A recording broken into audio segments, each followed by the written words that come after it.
This show is made possible by support from landsharks.ca. Visit them for all your coin and swag needs at www.landsharks.ca. And by viewers like you. Thank you for your donations. Playing with a new toy and cache maintenance. We're back in the studio again on Icenrye's Geocaching Video Zine.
Hi there, and welcome to Icenrye's Geocaching Video Zine. I'm Icenrye, thanks for watching. If you're new to the show, welcome to the family. What this is my co-host Roxy, who's outside playing right now, and my camera operator Abel, who's outside playing right now, and myself, who's sitting in the studio right now talking to you about caching. We go out caching, film it, throw it together a few hints, tips, and tricks, upload it to the internet so you can download and watch at your own leisure. If you're a regular viewer, thanks for sticking around, appreciate your viewership. My website is Icenrye.com and my email address is geoicenrye@icenrye.com. So, what's new? Well, the big news here in the Icenrye studio is the new Icenrye studio.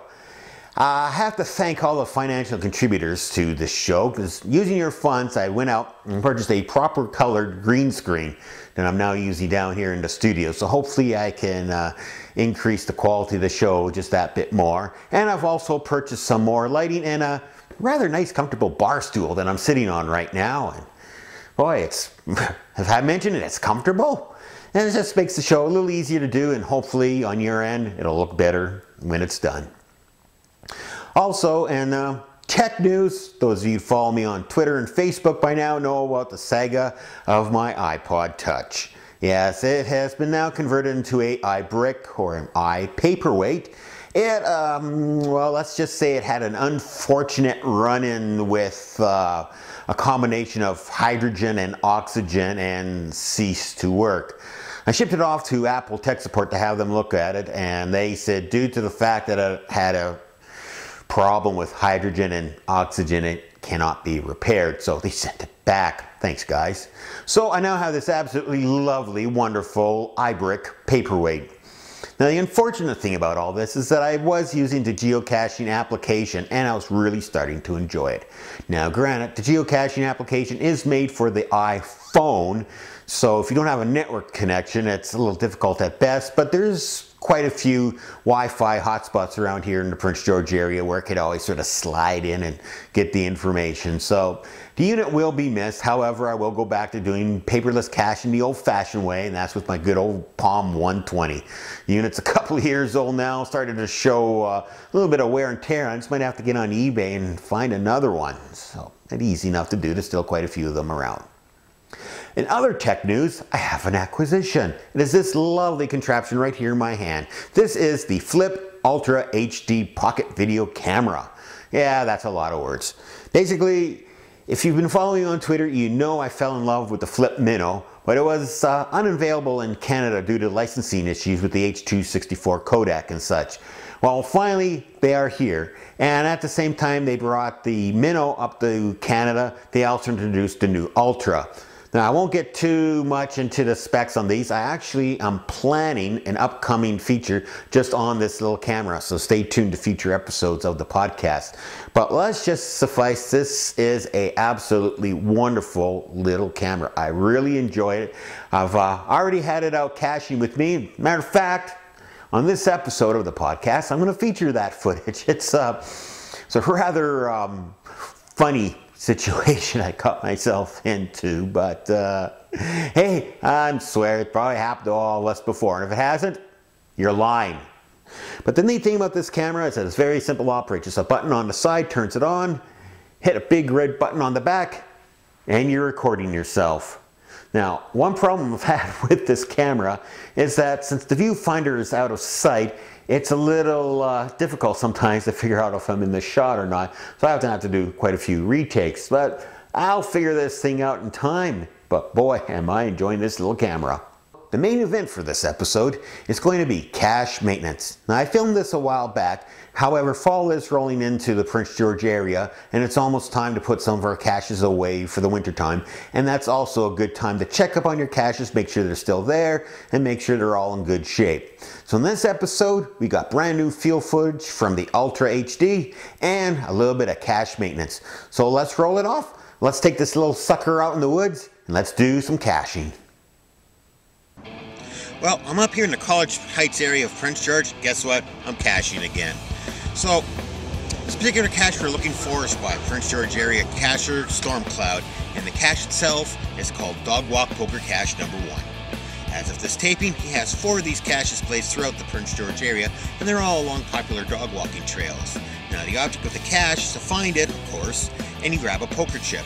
At the end of the year, we're going to have our big fall wrap-up, trade in your chip for a card.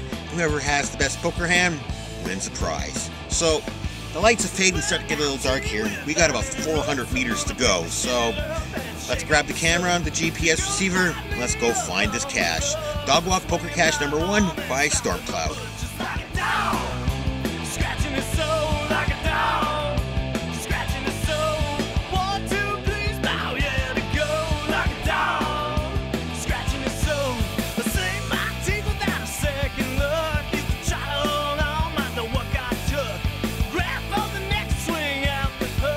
So this is a quick lesson in why you should do prep work before you go caching. At the cache site, and where the cache is hidden is pretty obvious. It's let's just say there's a rather large pile of geo debris. It's pretty hard to miss. But the cache is missing. And how do I know? It says so in the logs. The cache is actually inactive. Of course, I should have read the cache description before I came out here. So, yeah, it's a DNF.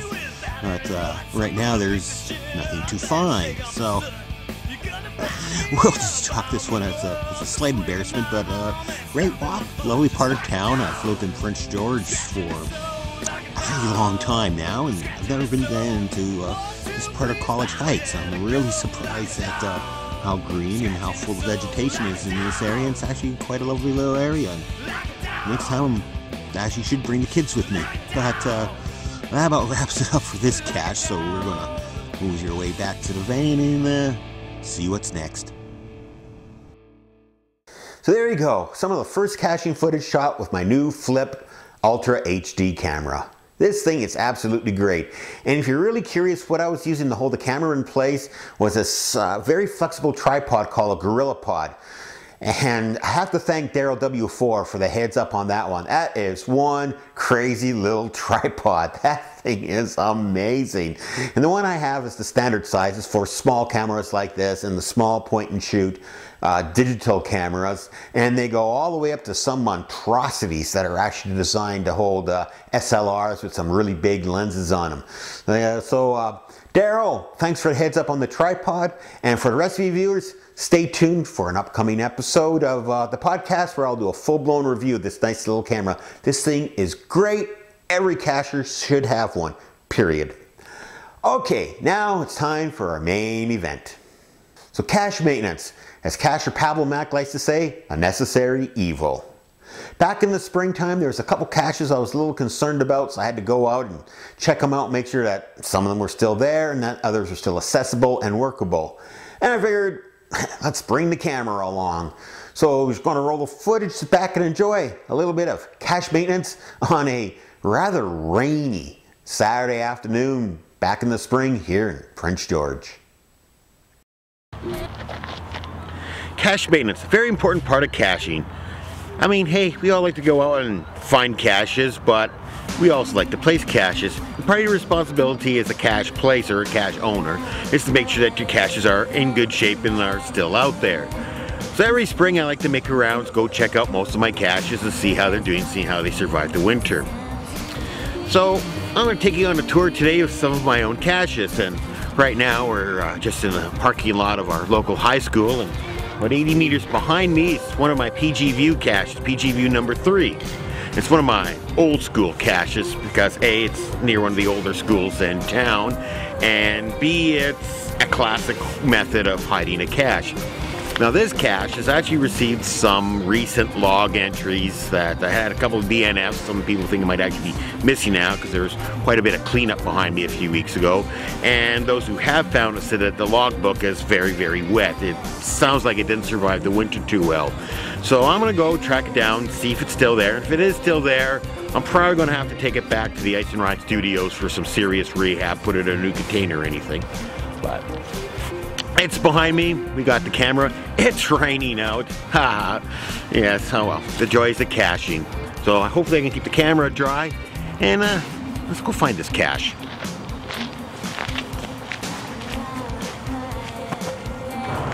So we're approaching a cache site. We're only about 10 or so meters away from here. Actually, it'll just be off to my right. Getting a decent signal. Tell me it's about 6 meters. And usually with the accuracy we get up here, that's about as close as you can get.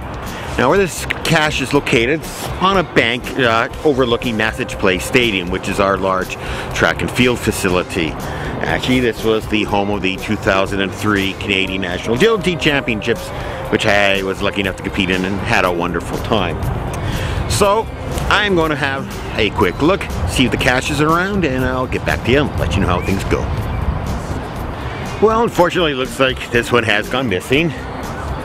It's unfortunate. It's one of my older caches, but they've really done an incredible job of cleaning this area up. And someone probably stumbled upon it, thought it was an old piece of litter, which is unfortunate. So now I got to figure out if I'm going to replace the cache, maybe hide it someplace a little different. There's a couple other good spots around here that I'll think about. Or should I archive it? There's a $1,000,000 question. Now, myself, this has actually been a fairly popular cache, and it's part of the series, so I probably will replace this cache, though I am going to have to find a better place to hide it. So, that's for another episode. As for now, I'm going to pack up the gear, head out on the highway a little bit, go do some more cache maintenance.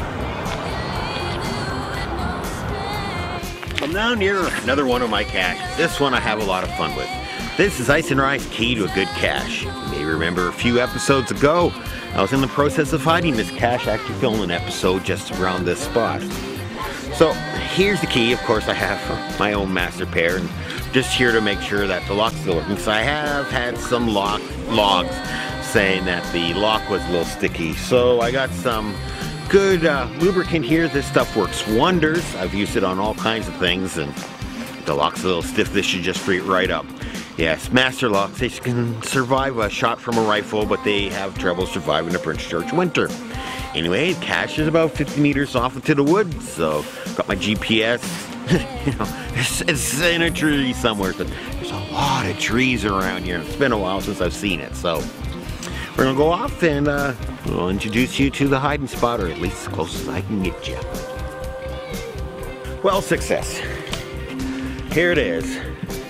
Icenrye's key to a good cache. The box is holding up fine, everything's great. Just reach into my pocket and we'll grab the key and see if I can get this bad boy open today. Here's the cache, here's the lock, here's the key. Let's just pop this bad boy open. It's a little stiff in there, but it opens up. Seems to be working fine though. You can see where some nasty stuff's gotten into here.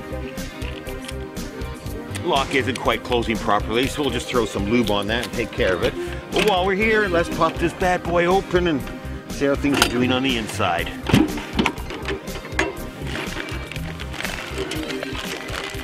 So we got our usual bag of swag. Nothing too exciting in there. Logbook. No travelers, which is good because it's been a while since this cache has been found, and if there were any travel bugs in there. Hey, we've spent a long cold winter here in the central interior. So I'm just gonna spray some lube on the lock, clean it all up, make it look pretty, put it back in its hiding spot, and we're gonna take off to our next location. One of my favorite caches, other than this one, outside the box. You may remember it, and we'll check in with you when I get there. So some of you old-time viewers may recognize what's sitting behind me. Yes, it's the boxcar. One of my favorite caches, outside the box, part of the Prince George Pentcachelon. Now, this cache is doing fine. Someone just found it a couple days ago, but it's not too far from the key to a good cache, so I just figured I'd drop by and check in on it. And it's doing well. It's holding up. It's still well disguised in a particular shade of invisible flat black paint. Trust me, where the cache is hidden, I have actually shone a flashlight on it before and still could not see it. Now, if you want to read some hilarious logs, I'll have the link to this cache in the show notes, and check it out, because there's been logs about people digging in the dirt and looking all over the place, and without giving away an actual spoiler, it's not that difficult. It's, you know, think outside the box. So this cache is doing fine, everything's great. And from here, we got a long ways to go, because we're actually going to head sort of south of town to Buckhorn Lake, which has another part of my Pentcachelon series, and it's another cache that's been reported missing. And I do have a replacement, so I'm going to go check out the area and see if I can find a slightly better hiding spot. And right now, it's at a Forestry Service campground. As I'm filming this, it's the May long weekend, so the campground itself could be a little busy. So I just might have to be creative once I get there and see if I can find a suitable place to rehide it. So that about wraps it up for here outside the box. We're going to continue on with our cache maintenance traveling. So behind me you see Buckhorn Lake, one of the many lakes and recreational areas that are out here in the central interior in the Prince George area. And just slightly off to my right there used to be a cache, and it has gone missing. Buckhorn Beauty, which was part of the Prince George Pentcachelon series. Now, if you don't remember that series, it was 5 caches hidden in the Prince George area, and each cache had a clue. Once you found all 5 clues, you put them together, do a little math, and it would give you the location of the 6th and final location. So, I have a replacement cache. It's an older container. The chips a little, the paint's a little worn off, but it'll do the job. It's a lock and lock. These things are very nice cache containers. So I'm going to head off into the woods. I'm going to actually take a quick peek at the old hiding location and find a new one, take some coordinates, then I'll get home, reactivate the cache, and move it, and it'll all be good to go. So you guys don't need to watch that. It's pretty boring stuff. So I'm going to take off now, and when I'm done, I'm actually going to get a chance to go out and do some caching. So I hope you enjoyed this little segment. Follow me around doing some cache maintenance. It's regular viewer Pablo Mac likes to say, it's a necessary evil caching. Remember, you are responsible for your own caches, so get out there and take care of them. And it's fun, especially when you can't find your own caches. And it's embarrassing, but you don't want to tell anybody about it. Anyway, cache on. So cache maintenance, remember, you are responsible for the caches you place. So it doesn't hurt every now and then to go out there and make sure that everything is still good. So I hope you enjoyed this episode of Icenrye's Geocaching Video Zine. But as usual, before we go, a couple quick notes. Thanks to Landsharks. Guys, you're absolutely wonderful. I love the stuff you've been sending to give away on the show, but I have been giving the stuff away. So stay tuned. We're working on some new upcoming contests, and we'll probably be reviving the iTunes Common Coin giveaway. So if you have access to iTunes, make sure you get in there, leave your comments, because you never know when I may start drawing names again for great prizes. And speaking of prizes, this is going to be another reason to go out and get one of these great cameras. One of the items Landshark sent me was a very limited edition Cache Addicts coin. There was only 75 of these coins made. 75, that's it, no more, no less, only 75. I have one of them. And yes, it's for a prize. And it's going to be a very special contest. It's going to run over a couple of months. And in order to enter this contest, well, you're going to need a video camera. Not necessarily this one, but it is going to involve caching and video. So stay tuned to future episodes of the video podcast and I'll clue you in on some more details. Also, I have to thank the contributors to this show. Guys, without your financial contributions, none of this would be possible. Most of the stuff in this new studio was purchased with your funds, and again, I thank you very, very much. If you'd like to contribute to the video podcast, it's very easy. Go to my website at Icenrye.com, and on top, you'll find some PayPal buttons where you can make a random donation or make a continuing monthly contribution for any amount you like. So again, thanks to Landsharks, thank to my financial backers and contributors, and thank to you, the viewer, for watching the video podcast. But in the meantime, and in between time, that's it. Another episode of Icenrye's Geocaching Video Zine. I hope you enjoyed. So until the next episode, cache on.